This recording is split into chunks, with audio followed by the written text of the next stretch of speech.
Welcome to our channel. ప్రస్తుతం మనతో పాటు దాము బాలాజీ గారు సీనియర్ జర్నలిస్ట్ ఉన్నారు. వారితో ఒకసారి మాట్లాడదాం. సార్ నమస్కారం. సార్ నమస్తే సార్ రీసెంట్గా పాడుతా తీయగానే షో నుండి ఎలిమినేట్ అయిన సింగర్ ప్రవస్తి ఆ షోలో ఉన్న జడ్జెస్ పైన తీవ్ర ఆరోపణలు అయితే చేసింది సార్. ముఖ్యంగా కీరవాణి గారి పైన, సునీత గారి పైన వీళ్ళంతా కూడా బయాస్గా ఉంటారు, ఎక్స్పోజ్ చేయమంటారు, ఈ విధంగా కామెంట్స్ అయితే చేసింది. ఇప్పుడు వీడియో అంతా కూడా తెగ వైరల్ అయిపోతుంది. మరి ఆమె కామెంట్స్ని మీరు ఏ విధంగా చూస్తారు? ఒక చైల్డ్ సింగర్గా స్టార్ట్ అయ్యి ఎన్నో ప్రోగ్రామ్స్లో సక్సెస్ఫుల్, ఈవెన్ సూపర్ సింగర్లో కూడా ఈమె మెరిటోరియస్తో బయటకు వచ్చింది. అలాంటి అమ్మాయి ప్రవస్తి ఆరాధ్య అమ్మాయి పేరు. ఆ అమ్మాయి ఒక సంచలనమైన ట్వీట్ చేసింది ఫస్ట్లో. అదేంటంటే, మీరెవరైనా పాడితే తీయగా ప్రోగ్రాంకి అప్లై చేయాలంటే మీకేమన్నా ఆల్రెడీ రికమెండేషన్లు ఉంటే, లేదా జడ్జిల దగ్గర నుంచి రెఫరెన్స్లు ఉంటేనే మాత్రం వెళ్ళండి, లేకపోతే మీరు బాధపడాల్సి వస్తుంది, మీకు అన్యాయం జరుగుతుంది, మీరు మోసపోతారు అన్నట్టుగా ఒక ఇది పెట్టింది. దాంతో ఆ ట్వీట్కి వ్యతిరేకంగా నెటిజన్స్ ఎక్కువ మంది నువ్వు ఎలిమినేట్ అయిపోయినంత మాత్రాన నువ్వు ఇలాగా ఆ ప్రోగ్రామ్ని తిడతావా, జడ్జిల్ని విమర్శిస్తావని పెట్టేసరికి అమ్మాయి దానికి సంబంధించి ఒక వీడియో లో కంప్లీట్గా అసలు ఏం జరిగింది, తాను ఎందుకు అలా పెట్టాను మొత్తం వివరించింది. సో పాడుతా తీయగా అనే ప్రోగ్రాము జూబ్లీ ఇయర్గా జరుగుతుంది. ఇప్పుడు అది 25 సంవత్సరాలు అయింది. 25th సీజన్ జరుగుతుంది. ఇది వచ్చి 96లో స్టార్ట్ అయింది. 96 మే 16న ఎస్పి బాలసుబ్రహ్మణ్యం ఆధ్వర్యంలో ఈటీవీలో స్టార్ట్ అయింది. దాని తర్వాత 2000 వరకు నడిచింది. ఆ తర్వాత గ్యాప్ వచ్చింది. గ్యాప్ తర్వాత మళ్ళీ 2007 నుంచి మళ్ళీ స్టార్ట్ అయింది ఇది. ఆ తర్వాత ఎస్పి బాలసుబ్రహ్మణ్యం 2020 సెప్టెంబర్లో చనిపోయినప్పుడు, ఆ తర్వాత వాళ్ళ కొడుకు ఎస్పి చరణ్ ఆధ్వర్యంలో ఈ ప్రోగ్రాం నడుస్తుంది. దాదాపు ఇప్పటికీ 1100 ఎపిసోడ్లు పైన చేశారు.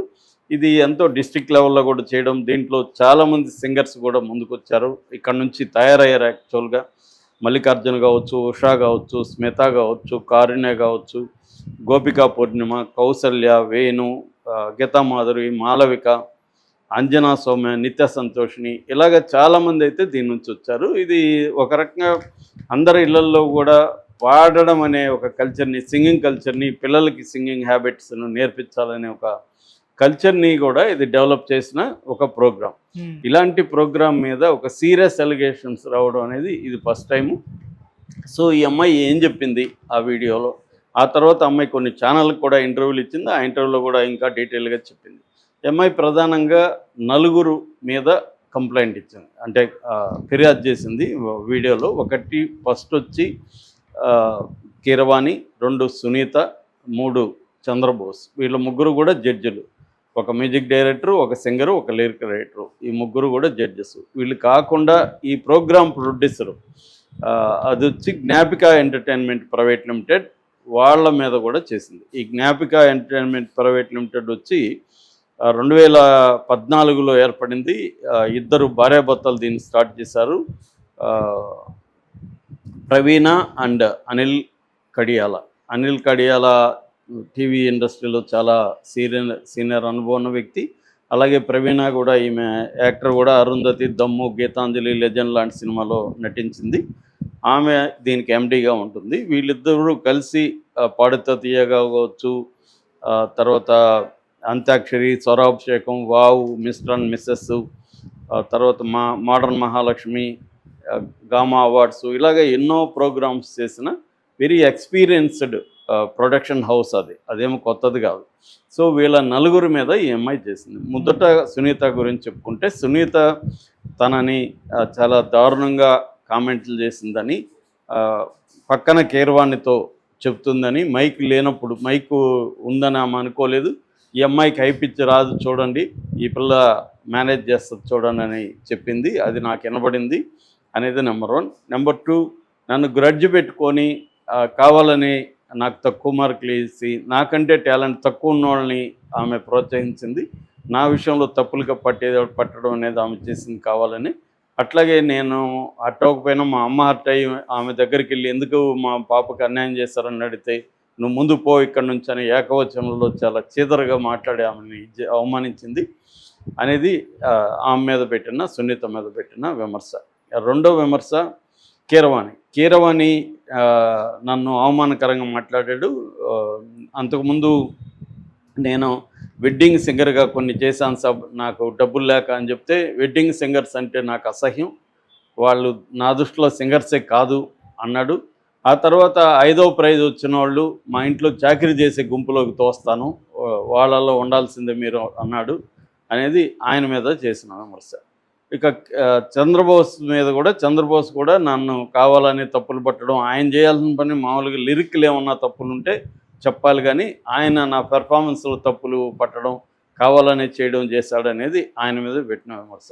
ఇక అనిల్, ఈ జ్ఞాపిక వాళ్ళ మీద పెట్టిన విమర్శ ఏంటంటే, వాళ్ళు ఇదంతా కూడా అసలు ప్లానింగ్, వేరే ఇంటర్వ్యూలో చెప్పింది ఇదంతా కూడా మొత్తం ప్లానింగు. అనిల్ వీళ్ళు జ్ఞాపిక ఎంటర్టైన్మెంట్ వాళ్ళు ఏమి చెప్తే జడ్జిలు అదే చేస్తారు. నిజానికి జడ్జిలు వీళ్ళు వాలంటరీగా చేసింది కాదు, ఇది ముందే ఫిక్స్ అవుతారు ఎవరికి ఇవ్వాలి అవార్డు అని. వాళ్ళు ఎవరికి ఇవ్వాలో వాళ్ళు తప్పులు చేసినా కూడా వాళ్ళని ఎంకరేజింగ్గా చేసి జాగ్రత్తగా వాళ్ళకి అవార్డు వచ్చే విధంగా చూసుకుంటారు. నాలాగా టాలెంట్ ఉండి బాగా చేసినా కూడా తప్పులు ఏదో ఒకటి బట్టి నన్ను ఇబ్బంది పెడతారు. అటు కావాలనే లాస్ట్ మినిట్లో పాటలు మార్చేస్తారు. 3 రోజులకు ముందు నేను అన్ని ప్రిపేర్ అయ్యింటే 3 రోజులకు ముందు మార్చేశారు. అది ప్రిపేర్ అవ్వడానికి నాకు టైం లేదు. అలాగా చాలామందిని వీళ్ళు చేస్తారు. ఇదంతా కూడా ఈ ప్రొడక్షన్ హౌస్ ప్లాన్ చేసుకుని స్క్రిప్ట్ ప్రకారమే ఈ జడ్జిలు వ్యవహరిస్తారు. సో ఇదంతా కూడా ఒక స్కాము అనేది నెంబర్ 1 విమర్శ. నెంబర్ 2, నన్ను బొడ్డు కింద చీర కట్టుకోమన్నారు, ఎక్స్పోజింగ్గా ఉండమన్నారు అనేది నెంబర్ 2. నెంబర్ 3, బాడీ షేమింగ్ చేశారు ఈ టీము, నీ బాడీకి బట్టలు చాలే అన్నారు అనేది ఈ అమ్మాయి చేసిన టీం మీద చేసిన విమర్శ. అంటే ఓవరాల్గా నా టాలెంట్ ఉన్నా కూడా నాకు వీళ్ళు నన్ను తొక్కేస్తారు అనేది ఒకటి.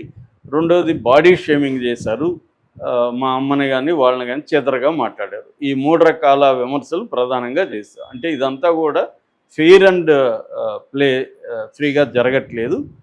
ఇదంతా కూడా ఒక ప్లాన్డ్గా స్క్రిప్ట్ ప్రకారం జరుగుతుంది. రికమెండేషను ఉన్నవాళ్ళు, వీళ్ళకి రెఫరెన్స్ ఉన్న వాళ్ళకే అవార్డులు వస్తున్నాయి, టాలెంట్కి ఇక్కడ స్కోప్ లేదు అనేది ఆ అమ్మాయి ప్రధానంగా చెప్పింది. దీనికి ఇంకా అఫిషియల్గా సమాధానాలు ఇవ్వట్లేదు, కానీ వాళ్ళు సమాధానాలు ఇచ్చినట్టుగా కొన్ని వార్తలు వస్తున్నాయి. అందులో సునీత వాళ్ళ హస్బెండ్ రామ్ సునీత మీద కోపం చేసుకొని నువ్వు సారీ చెప్పన్నాడని, ఆ అమ్మాయి సారీ చెప్పబోతున్నాని ఒకటి. 2, కీరవాణి వైపు నుంచి అయితే ఎవరు కూడా ఇవ్వట్లేదు. అట్లాగే ఈ జ్ఞాపిక ఎంటర్టైన్మెంట్ వాళ్ళు మాత్రం సమాధానం ఇవ్వాలని, వాళ్ళు ఏంటంటే మేము ఫెయిర్ అండ్ ఫ్రీగా ఉంటాము, పాటను బట్టి కాస్ట్యూము ఉంటుంది తప్ప ఆ మేము ఎక్స్పోజింగ్ అనేది లేదు. ఈ అమ్మాయి చూడండి ఎక్కడైనా ఎక్స్పోజ్ అయిందా అనే ఫోటోలు కూడా బయటకు వచ్చాయి. ఈ అమ్మాయి నిండుగా బట్టలు వేసుకొని ఉంది, మేము ఎక్కడన్నా చెప్పాము. మేమేందంటే ఆ పాట కాంటెక్స్ట్ని బట్టి ఆ రకమైన బట్టలు వేసుకోవాలనేది మేము అంటాము. అంటే కొన్ని ఫోక్ ఉంది, ఫోక్ రూరల్ ట్రెడిషనల్ కాస్ట్యూము, అట్లా కొన్నిటికి కొద్దిగా మోడర్న్ కాస్ట్యూము, అంతే తప్ప మేము బాడీని ఎక్స్పోజ్ చేయడం కానీ బాడీ షేమింగ్ కానీ మేము చేయట్లేదు అనేది ఏం చెప్పింది. సో ఈ అమ్మాయి చెప్పిన ఎలిగేషన్స్, ఈ అమ్మాయి కానీ కేసు పెడితే మాత్రం సీరియస్గానే ఉంటాయి. ఎందుకంటే మనకు already Kerala high court body shaming మీద సీరియస్గానే జడ్జిమెంట్ ఇచ్చింది. 490A అప్లికబుల్ అని కూడా చెప్పింది. అలాగే 509 మనకి ఐపీసీ ఇంతకుముందుది, అది insult to the modesty of the women అనే సెక్షన్ కిందకు వస్తుంది. సో బాడీ షేమింగ్ అనేది వర్క్ ప్లేస్లో, స్కూళ్ళల్లో, కాలేజీల్లో, ఇటువంటి సినిమా ఇండస్ట్రీలో బలంగానే ఉందని కూడా ఒక సంస్థ, ఫోర్టిస్ హెల్త్ కేర్ అనే సంస్థ ఒక 11 సిటీస్లో దీని మీద సర్వే చేస్తే దాదాపు 70% స్త్రీల మీద ఇటువంటి బాడీ షేమింగ్ జరుగుతుంది. వాళ్ళు లావుగున్నారనో, బాగాలేదనో, వికారంగా ఉన్నారనో, ముఖం సరిగా లేదనో, ఏదో ఒక బాడీ షేమింగ్ అనేది జరుగుతుంది. ఇది సినిమా ఇండస్ట్రీలో కూడా బలంగా ఉంది అనేది ఆ సంస్థ తెలిసింది. సో కొంతమంది ఈ అమ్మాయిని విమర్శిస్తున్నారు. ఈ అమ్మాయి ఇప్పటి వరకు సక్సెస్ అవుతున్నంత వరకు ఏమీ లేదు, ఇప్పుడు ఈ అమ్మాయికి ఇంకా ఛాన్సులు బయట సింగర్గా ఏమీ ఛాన్సులు రావట్లేదు. దాని తర్వాత దీంట్లో ఎలిమినేట్ అయిపోయింది. ఆ ఫ్రస్ట్రేషన్లో నుంచి ఈ అమ్మాయి చెప్తుంది. ఇప్పుడు సునీత ఈ అమ్మాయికి ఐపిచ్చి లేదని చెప్పడం కూడా తప్ప, ఐపిచ్చి లేదు అమ్మాయికి, ఐపిచ్చి లేదనే విషయం పక్కన జడ్జికి చెప్పింది తన అభిప్రాయం. వాళ్ళు జడ్జిలు ఒకరి అభిప్రాయాలు ఒకరు చెప్పుకోరా, దాంట్లో ఏముంది. అట్లాగే కీరవాణి వెడ్డింగ్లో పాడేవాళ్ళంటే నాకు అసహ్యం అని ఆయన అభిప్రాయం చెప్పాడు, తప్పే ఉంది. అట్లాగే వీళ్ళు కూడా నీకు ఆ ప్రోగ్రాంలో నచ్చకపోయినప్పుడు నువ్వెందుకు పార్టిసిపేట్ చేస్తావు, ముందే పార్టిసిపేట్ చేయకుండా రావచ్చు కదా, ఒకవేళ అవార్డు వచ్చింటే ఇవన్నీ చెప్పుండేది ఆ అమ్మాయి. సో ఇది రాకుండా ఉండడం వల్లే, ఎలిమినేట్ అయిపోవడం వల్ల, బయట ఛాన్సులు రాకపోవడం వల్ల ఇంకెలాగో మనకి ఛాన్సులు రావు, సింగర్గా మన కెరీర్ ముందుకెళ్ళదు, కాబట్టి మనం ఎలాగన్నా మన ఫ్రస్ట్రేషన్ తీర్చుకుందామని పెట్టుతుంది తప్ప ఈ అమ్మాయి దీంట్లో ఎటువంటి అలిగేషన్ లేవు, దీనికి ఎటువంటి ప్రూఫ్స్ లేవు, ఎవరు సాక్ష్యం లేదు అనేది విమర్శిస్తున్నారు. ఏదేమైనా ఈ అమ్మాయి ఎలిగేషన్స్కి వాళ్ళు సమాధానం అయితే ఇవ్వాలి. ఒకవేళ ఏమన్నా ఇలాంటివి జరుగుతుంటే ఖచ్చితంగా జ్ఞాపిక ప్రొడక్షన్ వాళ్ళు కావచ్చు, కీరవాణి కావచ్చు, మిగతా వాళ్ళు సరిదిద్దుకోవాల్సిన అవసరం ఉంది. కాకపోతే ఏంటంటే జడ్జింగ్ చేయడం అనేది కూడా అంత ఈజీ వ్యవహారం కాదు. 100 మందిని డీల్ చేయాల్సి ఉంటుంది, వాళ్ళకు కూడా ఫ్రస్ట్రేషన్ ఉండొచ్చు. సో వాళ్ళు ఒక్కొక్కసారి అలాగా మాట్లాడే అవకాశం ఉంటుంది. మనకు బాలసుబ్రహ్మణ్యం కూడా ఈ ప్రోగ్రాం కాకపోయినా ఆయన సినిమా ఇండస్ట్రీలో కూడా ఆయన మీద కూడా ఇలాంటి విమర్శలు వచ్చాయి. ఏంటంటే కొన్ని వేల మంది టాలెంట్ ఉన్న వాళ్ళతో, ఇట్లాంటి కాంపిటీషన్ ఉన్న వాళ్ళతో డీల్ చేసినప్పుడు అందరికి అవార్డులు రావు. కొంతమంది బయట వాళ్ళు ఈ అమ్మాయి చాలా బాగుపడిందని మనం అనుకుంటాము, కానీ ఆ అమ్మాయికి రాకపోవచ్చు. ఎందుకంటే మనం చూసేది ఓన్లీ వినసొంపుగా ఉందా, బాగుందా అనుకుంటాం. వాళ్ళు టెక్నికల్ యాంగిల్లో కూడా చూస్తారు.